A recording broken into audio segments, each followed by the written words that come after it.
We are back with another base cringe list, this time with part 4, baby. The train never stops, as we've said numerous times. At this point, it's gotten to be a consistent series on the channel. It feels like it'll never end with so many decks in the game, which I'm honestly cool with. You guys love the series and I love making them. Today I have 10 more decks for you guys. Future installments will be between 10 and 15 decks. I decided to cut it back a little bit because previous videos were just getting way too long and just way too hard to edit.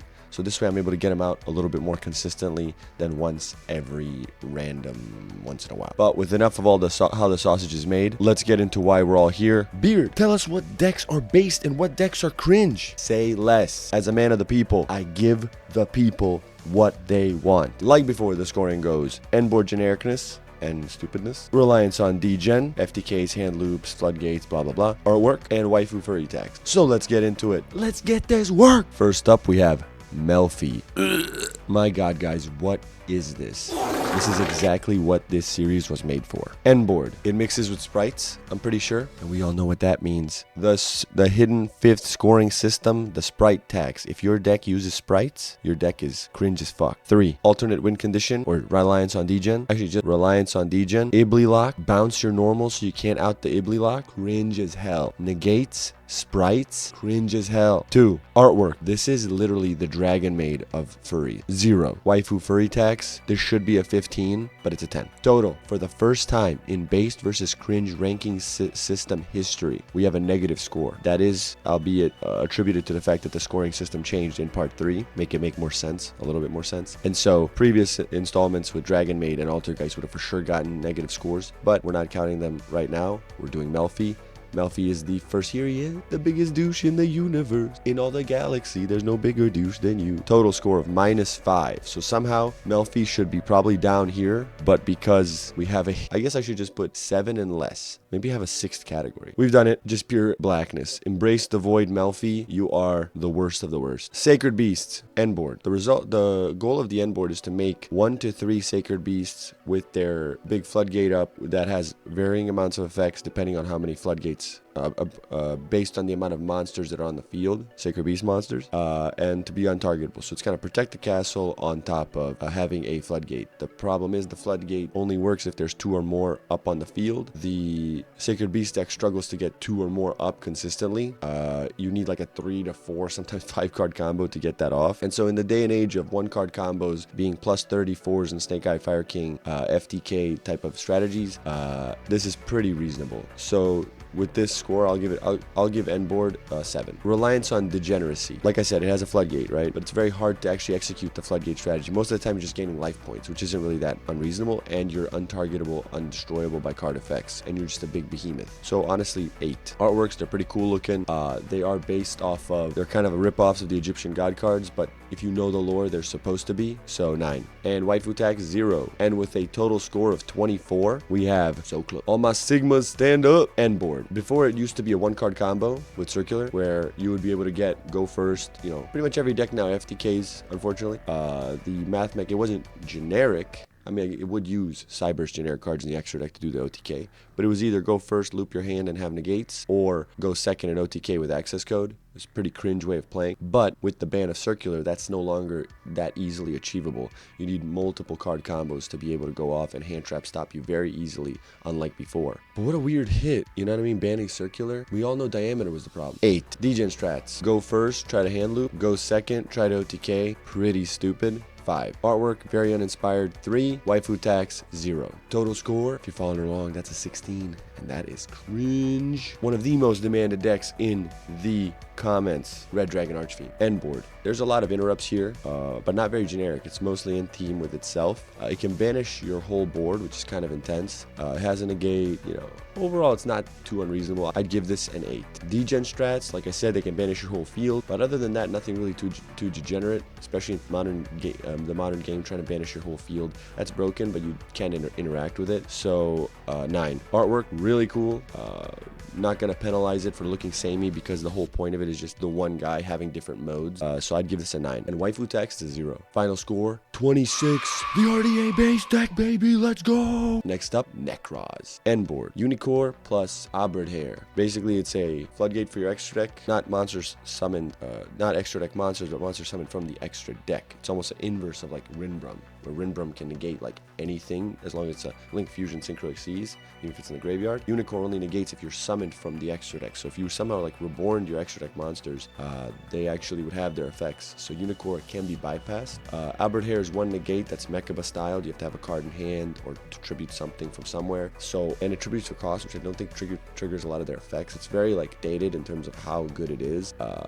Nekroz is pretty reasonable. No genericness in sight. 9. Degen, like I said previously, they rely on a floodgate, but it's not an unplayable around floodgate. There is some being able to play around it in its effect. There's some play there. So an 8. Artwork, I mean, look at this. That's a 10. And waifu tags, 0. They're all pretty sweet. They're tasteful. Gungnir is one of my favorite looking cards ever. And another base strategy. Back to back. 27. Let's go. We have a new first place Nekroz. Now we get to Harpies. Their end board ultimately relies on a synchro, maybe a link. The synchro can bounce. The link can protect.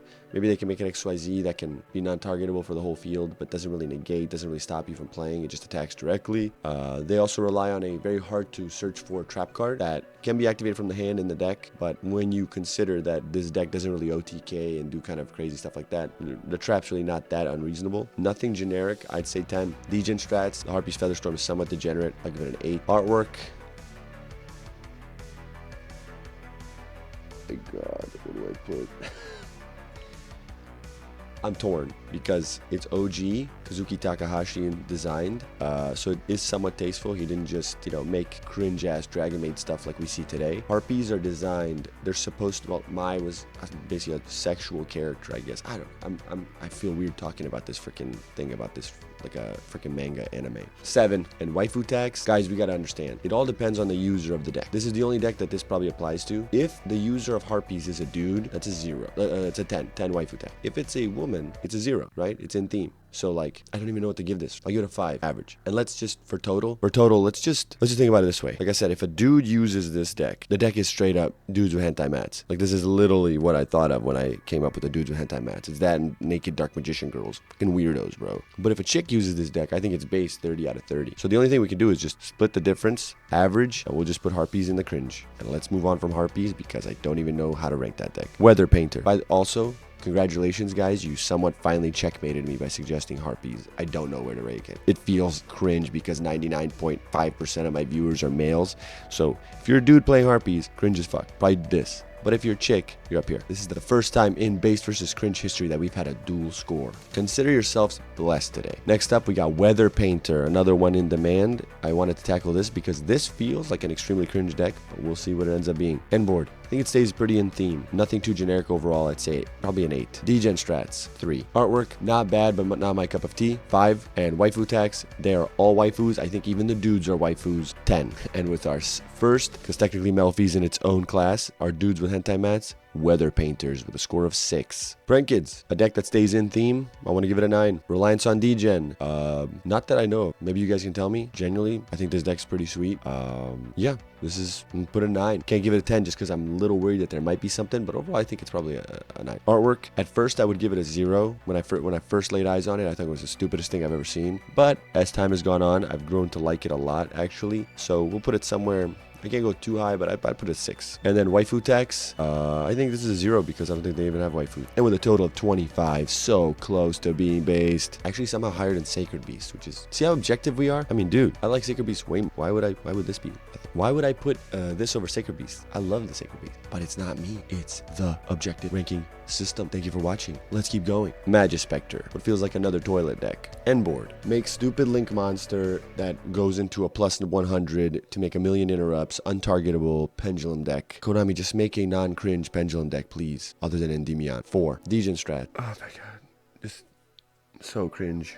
4. Artwork. Some of the newer ones are kind of cool. The older ones are kind of cringe. 5. Waifu slash furry tags. They somehow have both because they added the Draco chick in there. So 10. And another dudes with hentai mats. Guys, I love it. Great suggestions. This is a total of 3. You guys have been hitting it out of the park. This is the first one that we might not have a milk toast ranking. Let's see if monarchs can be milk toast, or will they fall into one of these other categories? Can they break the tie? Who will win this base cringe list? End board. Majesty's Fiend, Vanity's Fiend, March of the Monarchs, Monarchs Erupt. I'm gonna protect my floodgate. You're just not gonna play. This is great. We're all happy here. Amazing. I love this game. I love Yu-Gi-Oh! 5. Degen strats. 0. For the same reasons I just listed before. Artwork, honestly great art. 9. And waifu tags, 0. And we have a total of 14. A fitting cringe score for a cringe deck overall other than its artwork. What a fitting way to end the rankings right here with the Monarch cringe score. No milquetoast decks today. That's absolutely bonkers. Now, before you guys click out of the video, I just got a favor to ask of you. Please subscribe down below if you like this content and you want to see this in the future. Also, check out this video here if you like more anime style content. I made a Yu-Gi-Oh tournament that pits decks from every era of Yu-Gi-Oh together. We just got it started. It's the tournament will cover DM, GX, 5D, Zexal, Arc 5, and Reigns. And the top 8 tournament, the top 8 performers of each era will be in a top 64 tournament at the end of the series for a culmination to find out what is the best deck in Yu-Gi-Oh! What is the best anime-inspired deck in Yu-Gi-Oh! History. So if you guys want to check that out, please do. Thank you guys for tuning in, and I'll see you guys next time. See ya!